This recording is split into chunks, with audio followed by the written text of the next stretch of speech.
Yes hello my dear friends, कैसे हो आप लोग? Hopefully you are fine good and आपका प्रिपरेशन बिल्कुल सही चल रहा होगा। तो आज जो हम लोग डिस्कस करने वाले माय डियर फ्रेंड्स, जो हमारा ITI MPPSC का जो एग्जाम हुआ था उसका थर्मल का ये सॉल्यूशन नंबर 2 है। सॉल्यूशन नंबर 1 जो मतलब बेसिकली मैंने 2 सेशन में रिकॉर्ड किया हूँ, तो ये ऑलरेडी अपलोड हो चुका है। अगर आप वो नहीं देखो तो वहाँ भी देख लो। अब जिसमें हम लोग क्वेश्चन नंबर कहाँ से कहाँ तक डिस्कस किए थे, उसमें जो हम लोग question number my dear friends 101 से लेके 105 या 106 तक हम लोग ऑलरेडी 105 तक ऑलरेडी कर चुके हैं रिकॉर्डिंग। तो अभी जो हम लोग स्टार्ट करेंगे 106 से लेकर रेस्ट जो थर्मल का क्वेश्चन है ये देखने वाले हैं।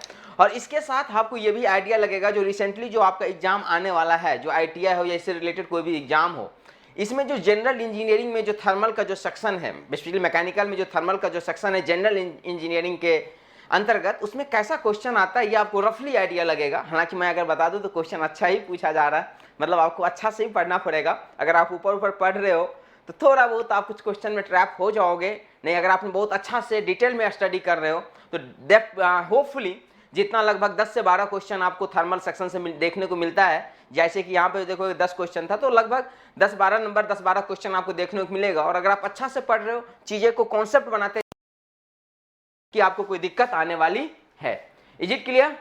सो आर यू रेडी? तो अगला क्वेश्चन माय डियर फ्रेंड्स, इसी सिलसिला में आपका अगला क्वेश्चन आपके स्क्रीन पे है। और ये क्वेश्चन क्या है my dear friends? This question is that, क्या बोल रहा है, what is the difference between the classical, what is the difference between the classical and statical approach to the thermodynamics, है ना। तो जो हमारे नॉन मैकेनिकल वाले स्टूडेंट हो उसको यही नहीं पता होगा सर ये क्लासिकल थर्मोडायनामिक्स क्या होता है और ये स्टैटिकल थर्मोडायनामिक्स क्या होता है। क्योंकि अगर एक बार आपको ये पता चलेगा तभी तो आप आंसर कर पाओगे। फिलहाल ऑप्शन क्या है? ऑप्शन ए है sir, classical thermodynamics is based on the average behavior of the large group of particles, whereas statistical thermodynamics is based on the experimental observation. Option B है classical thermodynamics is observed on the experimental observation, whereas statistical thermodynamics is the based on the average behavior of the large group of particles. Option C है classical thermodynamics is the study of the thermodynamical system under the equilibrium state, okay, whereas statistical thermodynamics is the study of the thermal system under the mechanical equilibrium. और option D है none of the above.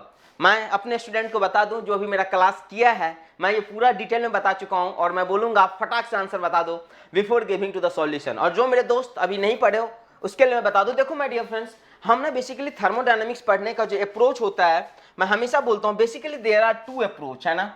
2 approach होता है। क्या क्या था 2 approach? तो मैंने आपको बताया था अप्रोच जो होता है स्टडी करने का, हमारे पास बच्चों 2 अप्रोच होता है थर्मोडायनामिक्स स्टडी करने का। एक होता है macroscopic, macroscopic approach, macroscopic approach, macroscopic approach, है ना। और दूसरा होता है माइक्रोस्कोपिक अप्रोच। सर ये क्या होता है सर? हाँ बिल्कुल, माइक्रोस्कोपिक अप्रोच, है ना सर। तो हमारे पास थर्मोडायनामिक्स पढ़ने का 2 अप्रोच है, एक है मैक्रोस्कोपिक अप्रोच, एक है माइक्रोस्कोपिक स्कोप। देखो मैं हमेशा बच्चे को बोलता हूं यहां पे जो ए है ना, अगर मान लो हमारे पास, जैसे कि एक एग्जांपल्स मैं हमेशा बच्चे को बोलता हूं, सपोज करो एक क्लासरूम है, क्लासरूम के अंदर 500 स्टूडेंट है और मैंने एक टेस्ट कंडक्ट करवाया। क्या ये संभव है कि हर 500 स्टूडेंट में आउट ऑफ 500 स्टूडेंट मैं सबका नंबर याद रखूं कि मोहन को कितना आया, सोहन को कितना आया, अमन को कितना आया? किसी को भी क्या मैं याद रख सकता हूं इंडिविजुअली? नहीं सर, टफर टास्क है, बिकॉज ग्रुप साइज बड़ा है sir.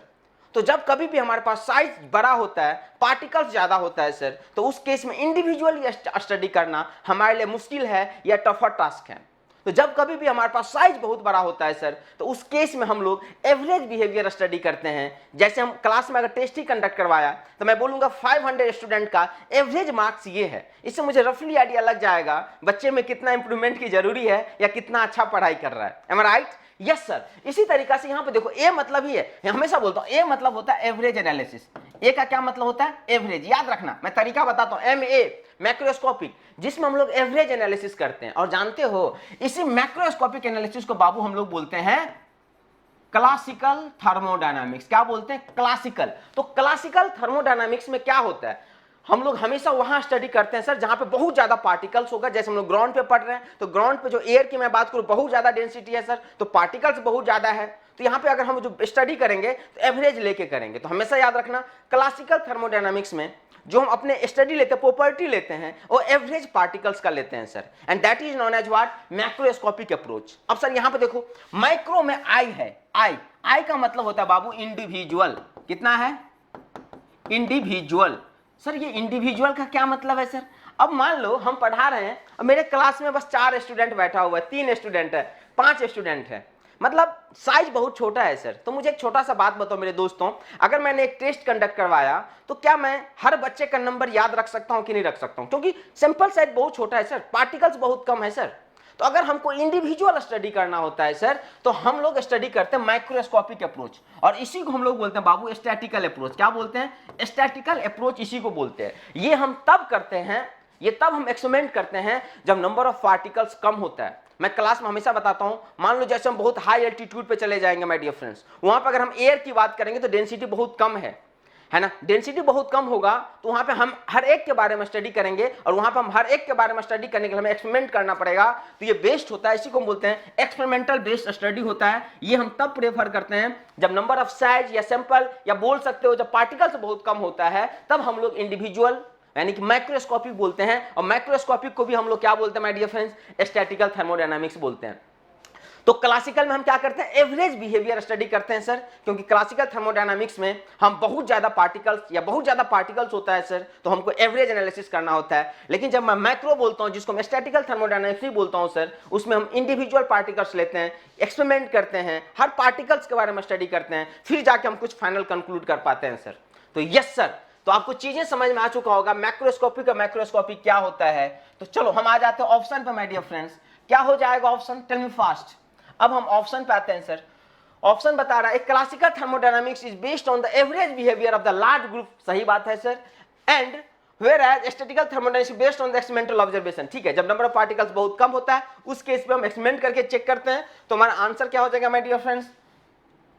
What will be the correct answer? A for apple is the correct answer. A for apple is the correct answer. बहुत अच्छा क्वेश्चन था, बेसिक था, और होपफुली अगर आपने पढ़ा होता तो बहुत इजीली आप इस क्वेश्चन को सॉल्व कर सकते थे। Now come to the next question. ये है low boiling point refrigerant have dot dot dot standing pressure where has high boiling point refrigerator have dot dot dot standing pressure, है ना। लोअर मतलब यहाँ पे बेसिकली आपको फिल करना है, लोअर होगा या हायर होगा, लोअर होगा या लोअर होगा, हायर या लोअर होगा, या standing pressure does not depends upon the boiling point.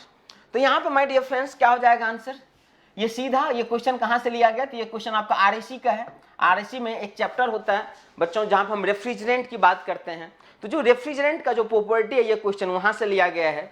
इसमें बोल रहा है हमारे पास low boiling point refrigerant, low boiling point refrigerant है।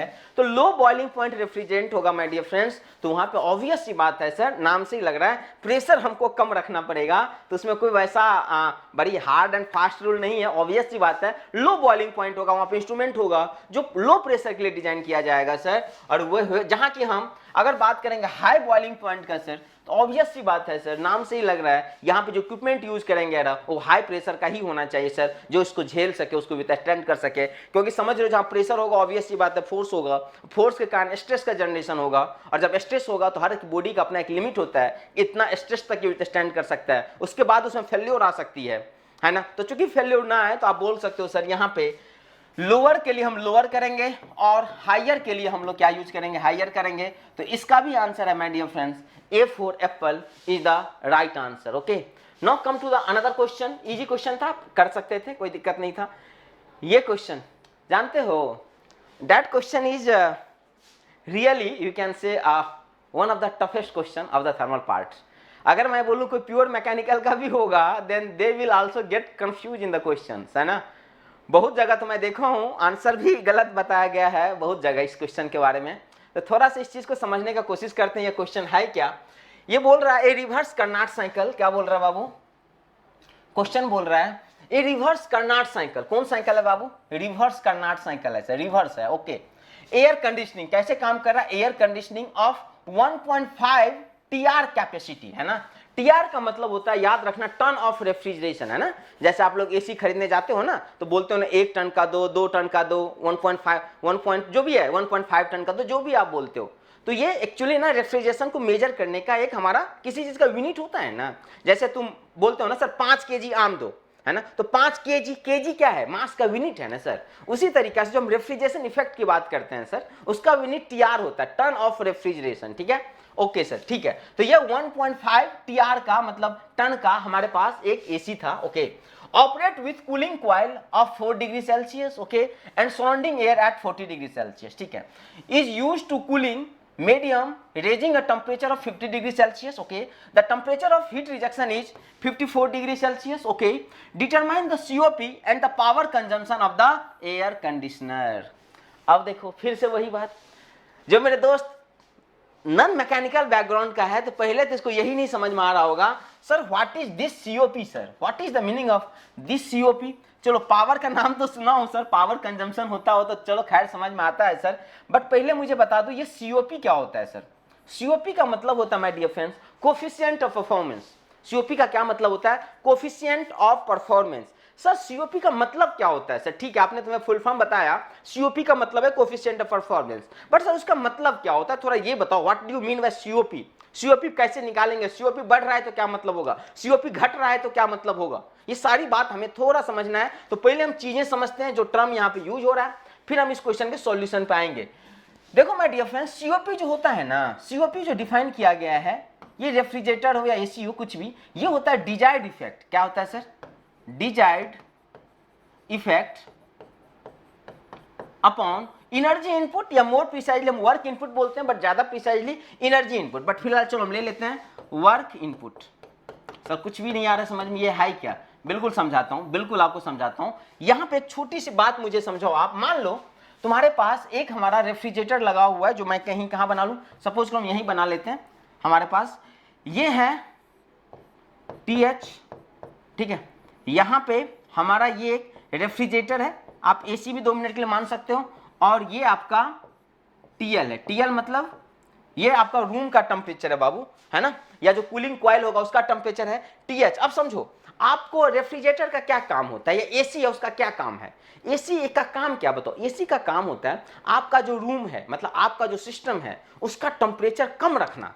किसके तुलना में, सराउंडिंग के तुलना में। जैसे अभी गर्मी है आपका, है ना, तो आप एसी चलाते हो, रूम का टेम्परेचर 20, 22, 23, 24 मेंटेन करते हो, बाहर का टेम्परेचर 30 है, 35 है, कुछ भी है, 40 डिग्री सेल्सियस है। तो एसी का काम क्या है पहले ही बताओ, एसी या रेफ्रिजरेटर कोई भी, एसी और रेफ्रिजरेटर एक ऐसा डिवाइस है सर, एक ऐसा रेफ्रिजरेशन सिस्टम है सर, जो क्या करता है, हमारा सिस्टम, सिस्टम मतलब हमारा रूम, ये जिस पे हमारा स्टडी फोकस है उसको हम सिस्टम बोलते हैं, हमारे सिस्टम का टेम्परेचर सर सराउंडिंग से कम रखने का काम करता है ना। ये सर कम कैसे रखेगा सर, एसी कैसे कम करता है टेम्परेचर, तो ऑब्वियस सी बात है आपके रूम से हीट लेगा, है ना। एसी है, रेफ्रिजरेटर में भी फ्रिज है, फ्रिज में अंदर का टेम्परेचर कम होता है ना, क्यों होता है, क्योंकि अंदर से हीट निकालते हैं सर। तो यहां से अगर हमको, ये मेरा सिस्टम है सर, क्योंकि मेरा टारगेट है इसका टेम्परेचर कम रखना सर, तो ये हमारा सिस्टम है सर, है कि नहीं सर, बिल्कुल है सर, बिल्कुल है सर। तो एक बात बताओ, अगर टेम्परेचर कम रखना है तो यहां से हीट निकालना पड़ेगा कि नहीं निकालना पड़ेगा, बिल्कुल निकालना पड़ेगा सर। तो इधर से ये हीट जा रहा है बाबू, मान लो QL जा रहा है ना।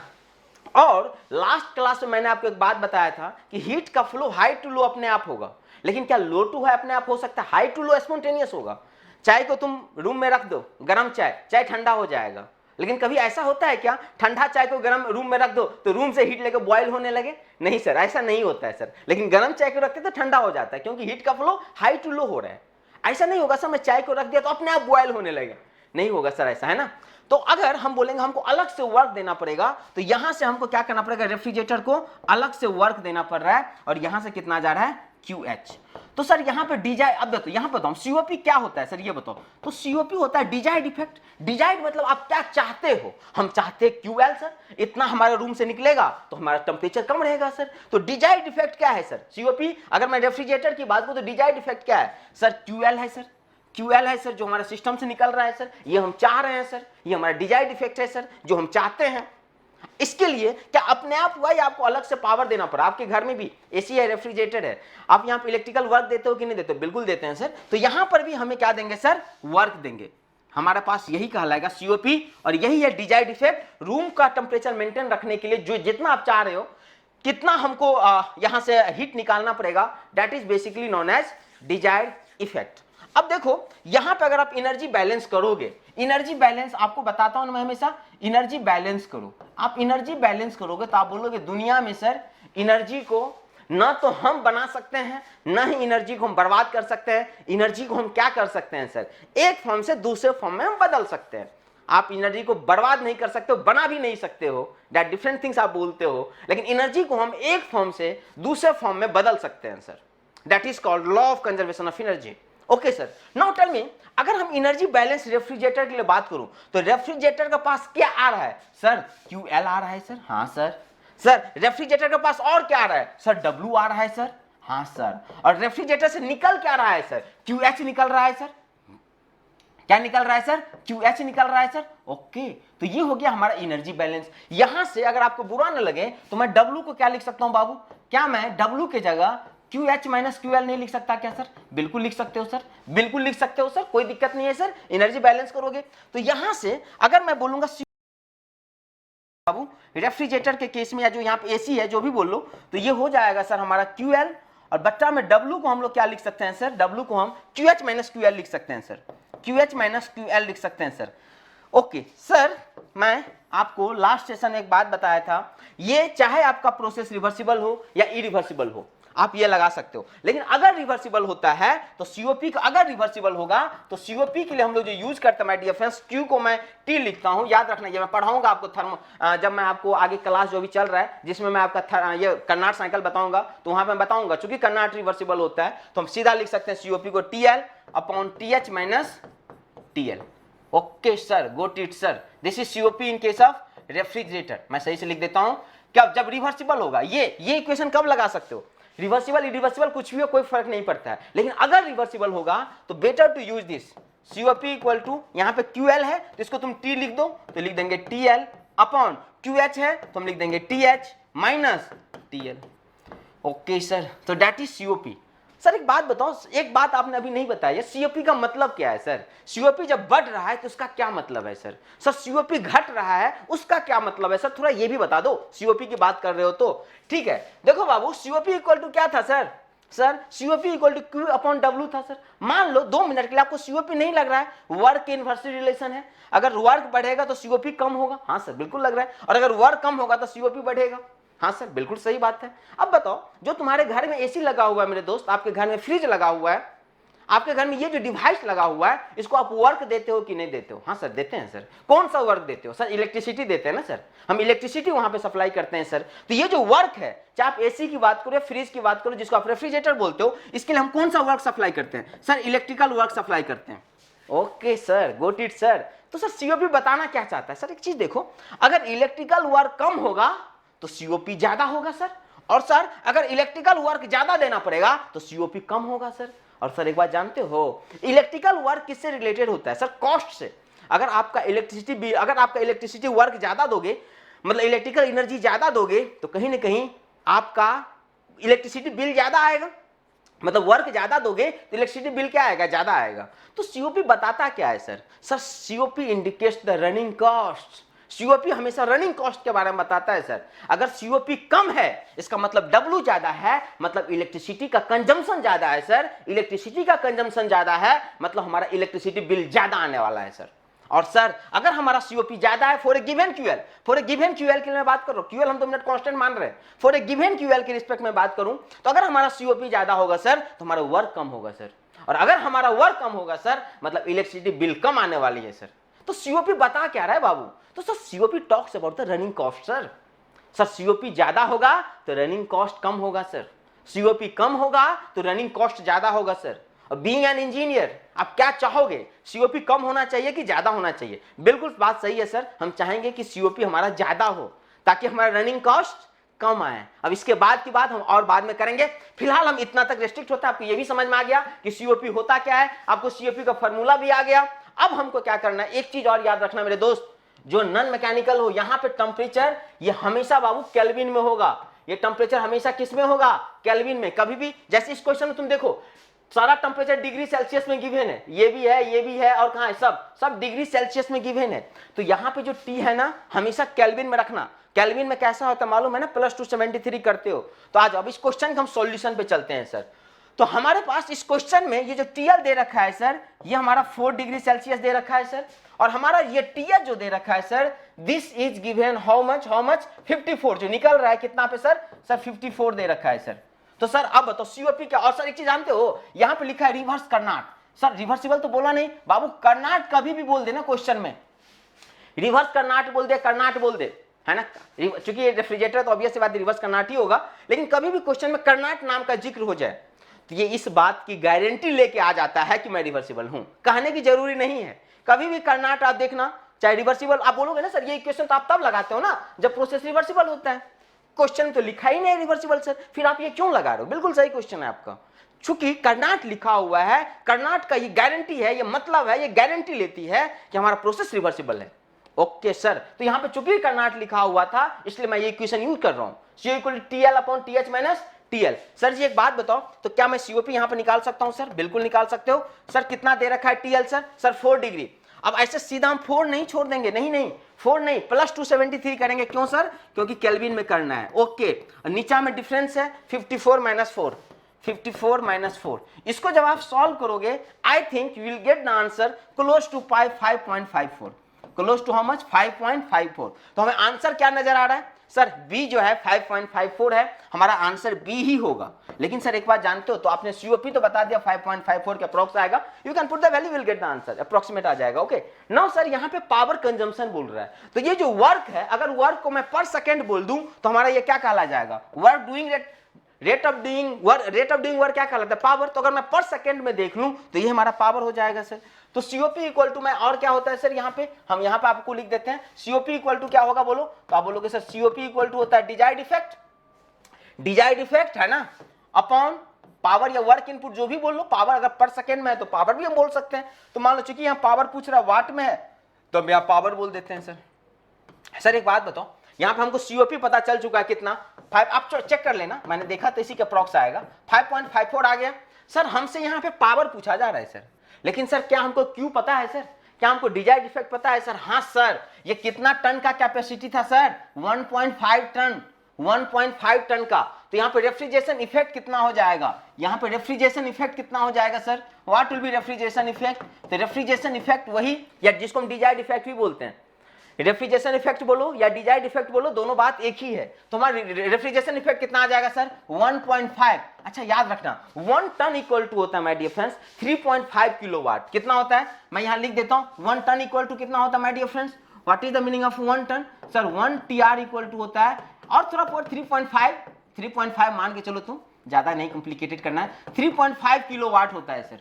तो यहां पे हम क्या करेंगे, ये 1.5 TR था तो 1 TR कितना होता है सर? 3.5 का। तो क्या ये हमारा हो गया क्या सर? ये हमारा जो हम बोलते हैं QL हो गया सर हमारे पास, ये डिजायर्ड इफेक्ट हो गया। क्या आप यहाँ पे QL की वैल्यू नहीं पुट कर देंगे क्या, है ना? यस सर पुट कर देंगे। तो हमें COP पता चल चुका है, इसकी वैल्यू कितना आ चुका है सर? 1.5 इंटू 3.5। क्या यहाँ से हमको पावर नहीं निकल जाएगा सर? क्या हमको यहाँ से पावर नहीं निकल जाएगा सर? बिल्कुल निकल जाएगा सर। जब हम सॉल्व करेंगे तो हमारा जो पावर आ जाएगा सर अप्रोक्सीमेट, इसी के अप्रोक्सीमेट आएगा, एग्जैक्ट तो नहीं था, मैंने चेक किया था, little bit it can vary, but yes it will be close to that, है ना?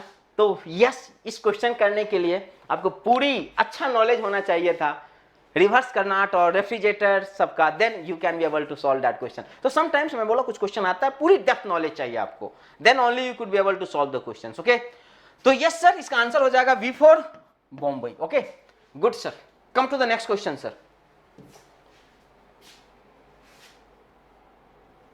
यस, हाँ, इन एन IC इंजन, अभी आपको मैं पढ़ा रहा हूं, अभी हम IC इंजन ही स्टार्ट करेंगे आफ्टर कंप्लीशन ऑफ थर्मो। हम लोग IC स्टार्ट करने वाले बहुत जल्दी, तब इस क्वेश्चन में हम देखेंगे वहां पर भी क्या बोल रहा है। In an IC engine having same cylindrical input condition, है ना, cylindrical input condition, same maximum pressure and temperature, which one of the following are correct?